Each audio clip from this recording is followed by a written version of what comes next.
புரட்சி தமிழர் எழுச்சி பயணம் புயலா உருவாச்சே. பல வருஷம் கழிச்சு நினைச்ச கனவு நிஜமா நடந்தாச்சு. இந்த 4 ஆண்டு காலம் கொள்ளையடிப்பதிலே முதலிடம் வைத்தது திமுக. இந்தியாவுக்கு முதன்மாரியான முதலமைச்சர் எதுல?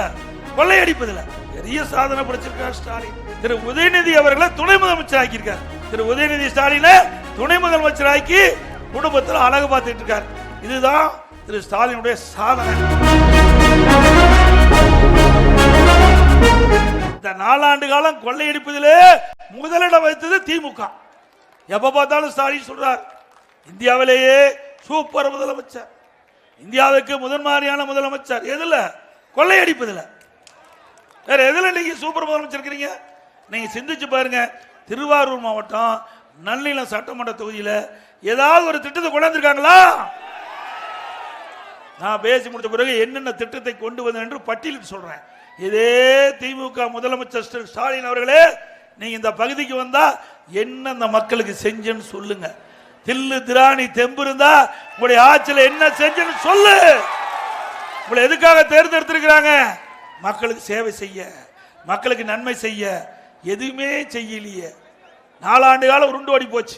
அப்படியே நீட்டா வருவார், போட்டோ ஷூட், அப்படியே தொலைக்காட்சியில் படம் பிடிப்பாங்க, அப்படியே படம் வரும், அதோட முடிஞ்சு போச்சு அன்னைக்கு கதை. இப்படியே 4 வருஷம் ஓட்டிட்டார். போட்டோ ஷூட்லயே 4 வருஷம் ஓட்டிட்டார். அப்புறம் என்ன பண்ணுவாரு? பேர் வைப்பார். பேர் வைக்கிறதுல மண்ணை பார்த்தீங்கன்னா, அவர் உங்கள் தொகுதியில் ஸ்டாலின், முதல்வரின் முகவரி திட்டம், இப்ப உங்களுடைய ஸ்டாலின், எல்லாம் ஒன்னே தான். பேரை மாத்தி மாத்தி வச்சு மக்களை குழப்பிக் கொண்டிருக்கிறது தான் இந்த ஆட்சியுடைய சாதனை. பெரிய சாதனை படைச்சிருக்கார் ஸ்டாலின். திரு உதயநிதி அவர்களை துணை முதலமைச்சர் ஆக்கியிருக்கார். திரு உதயநிதி ஸ்டாலினை துணை முதலமைச்சர் ஆக்கி குடும்பத்தில் அழகு பார்த்துட்டு இருக்கார். இதுதான் திரு ஸ்டாலினுடைய சாதனை. வேற எந்த சாதனையும் கிடையாது. நல்லிலம் சட்டமன்ற தொகுதியில் நிறைய திட்டங்கள் நிறைவேற்றிக்கிறோம்.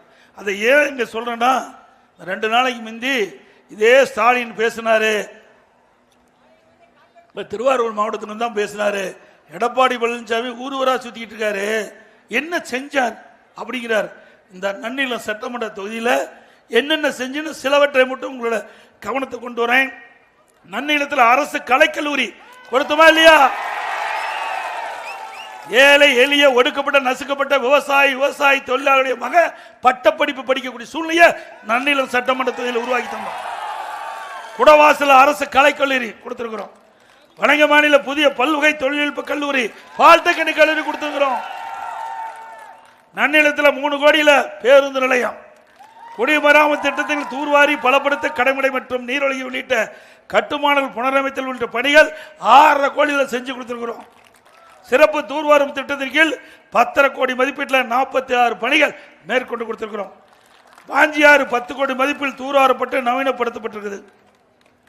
குடவாசில 40,000 மெட்ரிக் டன் கொள்ளளவு கொண்ட நெல் சேமிப்பு கிடங்கு 64 கோடியில சேமிப்பு கிடங்கு கட்டப்பட்டிருக்குது. நன்னிலம் முடிகொண்டானில 15,000 மெட்ரிக் டன் கொள்ளளவு கொண்ட நெல் சேமிப்பு கிடங்கு 20 கோடியில கட்டி கொடுத்திருக்கிறோம். நன்னிலம் சட்டமன்றத்தில் ஒதுக்கப்பட்ட 53 இடங்களில் நேரடி நெல் கொள்முதல்கள் 17.5 கோடி மதிப்பில் அமைக்கப்படும். இப்படி நிறைய திட்டங்கள் கொடுத்திருக்கிறோம். நிறைய பாலத்தை கட்டி கொடுத்திருக்கிறோம். இதெல்லாம் அதிமுக ஆட்சியில் கொண்டு வரப்பட்ட திட்டம். திரு ஸ்டாலின் அவர்களே, உங்களுக்கு தான் ஒன்றும் தெரியாத, நீங்க தான் பொம்மை முதலமைச்சர்.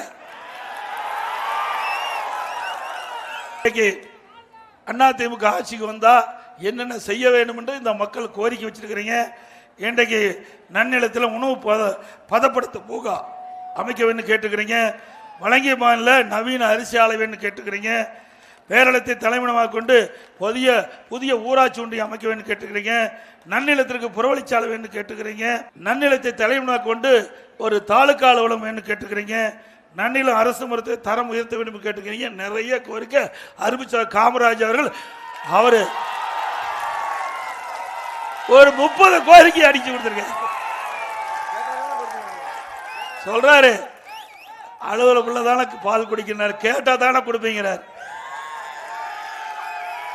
அனைத்து இந்திய அண்ணா திராவிட முன்னேற்ற கழகத்தை பொறுத்த வரைக்கும் எங்களுடைய சட்ட முன்னாள் அமைச்சர்கள், இன்றைய சட்டமன்ற உறுப்பினர்கள் எல்லாமே மக்களுக்கு தொண்டு செய்வதிலே முதன்மையானவர் என்பதை எடுத்து காட்டியிருக்கிறார். இந்த தொகுதியில்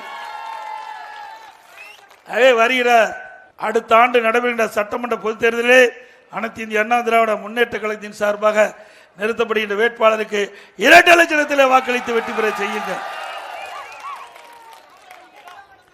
மீண்டும் ஆட்சி அமைக்கப் போவது அனைத்து இந்திய அண்ணா திராவிட முன்னேற்ற கழகம். மிரண்டு ஓடப்படுவது திமுக. ஸ்டாலின் திமுக அரசு ஃபெயிலியர் மாடல் அரசு. மக்களை காப்போம், தமிழகத்தை மீட்போம். மக்களை தமிழகத்தை மக்களை தமிழகத்தை மக்களை தமிழகத்தை பை பை ஸ்டாலின். நன்றி, வணக்கம். தமிழர் எழுச்சி பயணம் புயலா உருவாச்சே. பல வருஷம் கழிச்சு நினைச்ச கனவு நிஜமா நடந்தாச்சு.